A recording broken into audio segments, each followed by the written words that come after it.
But since we're in here, let's do an update on the carrots. You can see they're starting to grow new leaves after the woodchuck got in here and ate them down.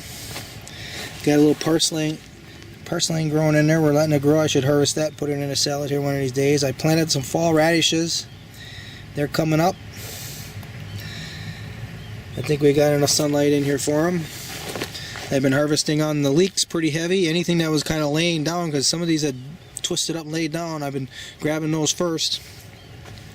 And like this one here, maybe I'll grab that one tomorrow. Eating them for breakfast in the morning. See how that was laying down there? I'll grab that one.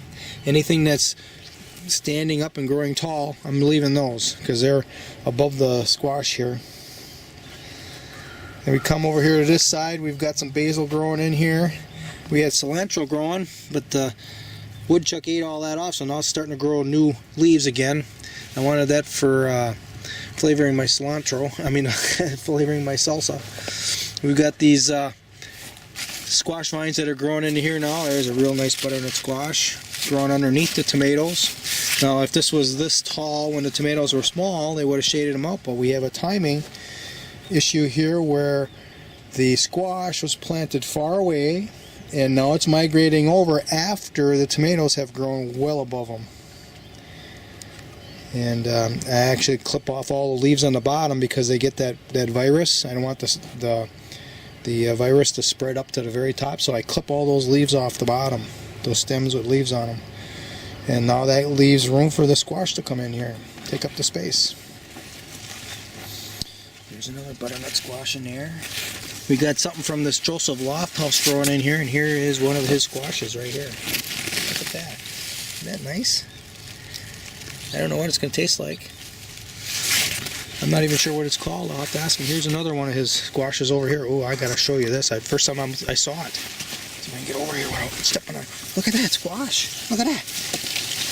Look at that. And right next to it is the other type. So here are the two types of squash next door to one another that I got from him. Actually, I got them from a lady who got it from him. So, man, that's nice. Oh, and then we got a squash over here.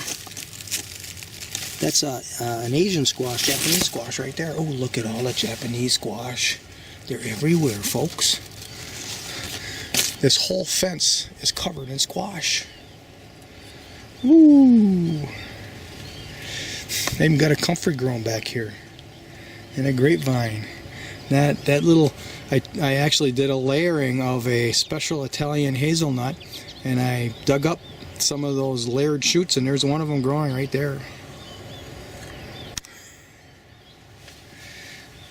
I'm cheating space. Ooh, there's another butternut right there. It's getting a little color. Look it. Ooh, I love it. Now let's see if I can get myself back in here. Holy cow.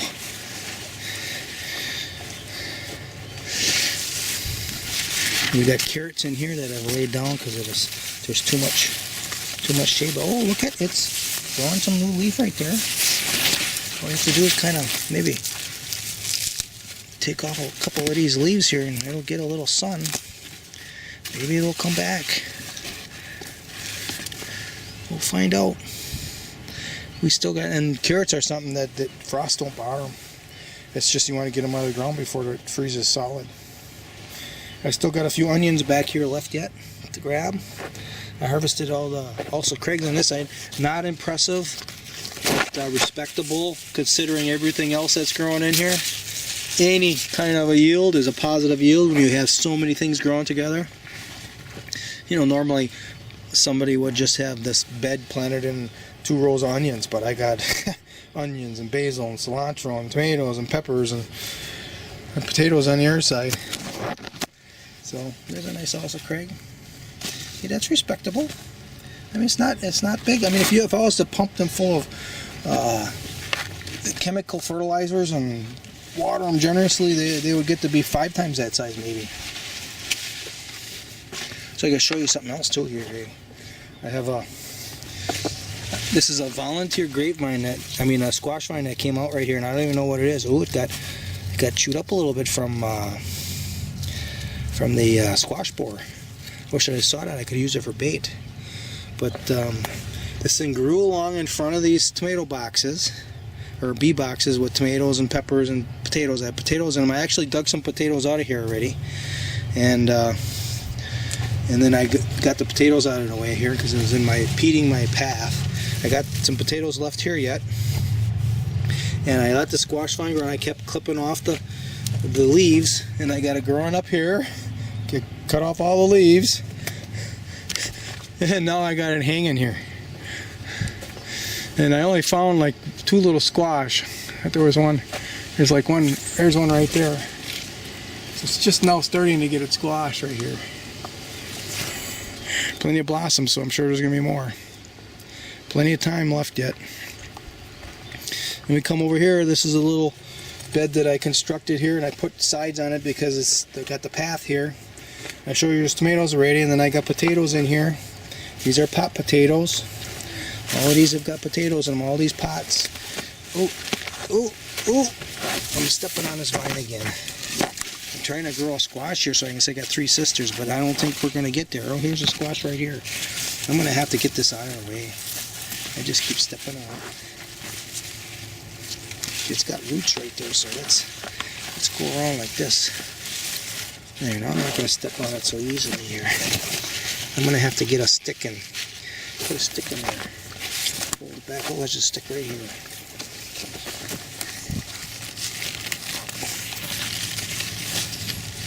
There, now it's holding that away from the path. Maybe we'll get our squash yet. Let's put it up in here. There's that little squash right there. Okay, let's see what happens. So I got more potatoes in here. This pot I should probably harvest and see what's in there. I got peppers. You can see a pepper growing there. There's some nice jalapenos. Oops, let's get that back up in there. Here's some onion sets I put in here, but there's too much shade, so I should harvest those and just eat them as fresh scallions. Another pepper plant, nice big basil. Here's the pepper just starting. I've been picking the peppers too as they grow. Oh, here's some nice jalapenos. I actually picked this very heavily the first salsa batch. There really isn't a lot. Another nice basil. Yeah. Oh, there's some peppers coming here. And we got more squash back here. I saw one in here. There it is. Right there.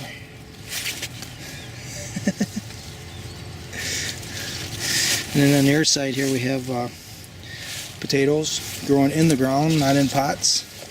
Oh, here's a pepper that's turning red. Let's grab that for our salsa. Yeah.